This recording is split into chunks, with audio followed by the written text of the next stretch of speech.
Happy Black History Month. I'm Echo Fang Grey Wolf.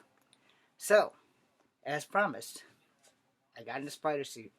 Sorry, it was the luck of the draw. I flipped the coin, it got heads. I don't tell you guys lies, and you know this. And if you don't know this, congratulations, you just learned it. So, Black History Month. I'm not going to do a Marvel hero tonight, even though I'm dressed as a Marvel hero right now. So, first hero we're going to do, and we're going to use a Marvel weapon, we're going to do John Henry Irons. Okay? You know him as Steel. I can give you more information about Steel than I can about John Stewart. However, I want you to remember that in these two videos, you should know that everything I say, said, or possibly have said or thought of saying is more likely than not has been retconned. So, all started off when somebody decided that they wanted to make somebody represent black people, and they needed a hero. So I guess whatever genius at DC decided, hey, let's go back and use a folk hero's name, give this guy a backstory, and make him into the new Man of Steel. Now, all this came about with the death of Superman. In the death of Superman, there were quite a few characters who took up the mantle of Superman. John Henry Irons being the only man of color that took up the mantle. There was the last son of Krypton and another robot that I can't remember. And then there was the clone, Connor Kent. And then there was one more guy, and I can't remember who he was. But he wound up being the most menacing of them all. And then they wound up having to fight him and destroying him before Superman came back. The only two Supermen to survive was John Henry Irons and Connor Kent, if I'm remembering this correctly. So again, please take it as a grain of salt and just enjoy the video. Okay. So John Henry Irons, not old John Henry, who he's based on, who also was a steel driving man.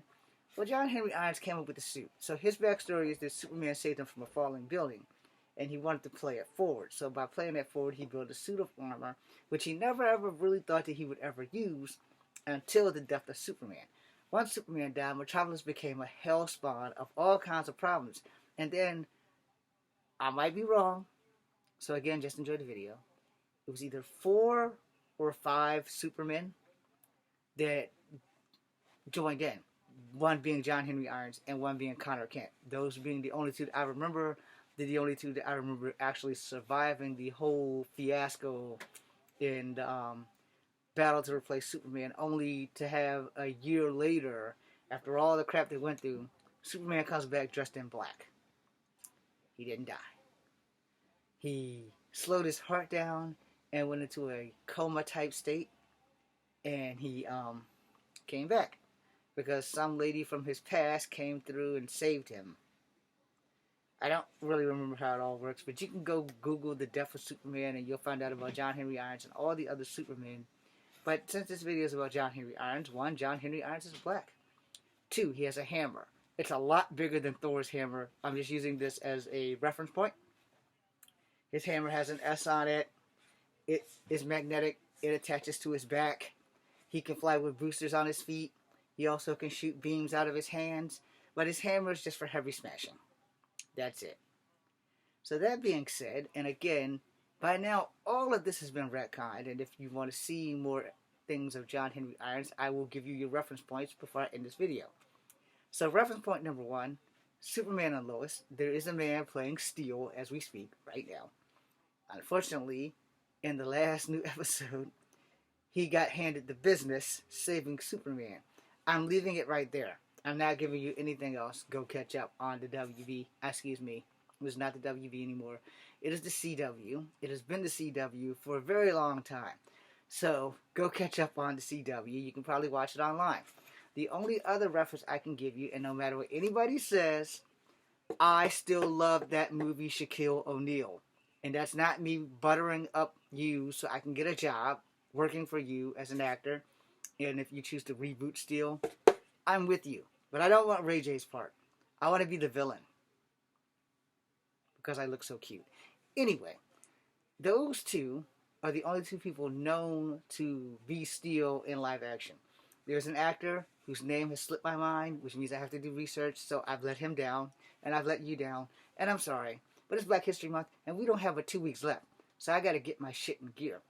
Anyway, the voice actor who does Steel did it on Justice League. I'm not sure if he's the same one that did it in the Superman cartoon with the guy from Wings that was talking for Superman. I'm sorry, can't remember your name. I know who you are. I know your face. I just can't remember your name right now.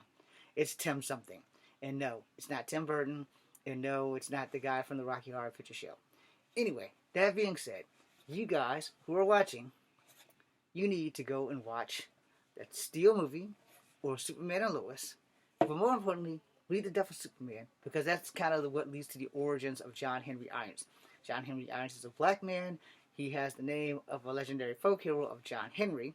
Only John Henry's last name is Irons. So he's basically like a black Iron Man. So he's kind of like Rhodey, who I should probably do a video on. Anyway, that being said, I'm Echo Fan Grey Wolf. This is Kung Fu Havoc. And go do your research on Steel. DC Comics will thank you for it. And so will I.